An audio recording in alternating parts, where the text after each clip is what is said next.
तर बघा हे बघा हे झाडाच्या बुडाला दिसतंय का बघा कसं लंगडायला लागले चलत आहे काय झालं आणि काय नाही गेले 2 आठवडे झाले 10-15 बगळे पण इथं मेले आणि कावळे बी असे अपंग होतात लंगडे होतात नेमकं काय झालं असेल आयो पाणी प्यायचंय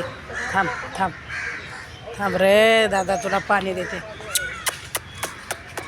ये ये पे पे पे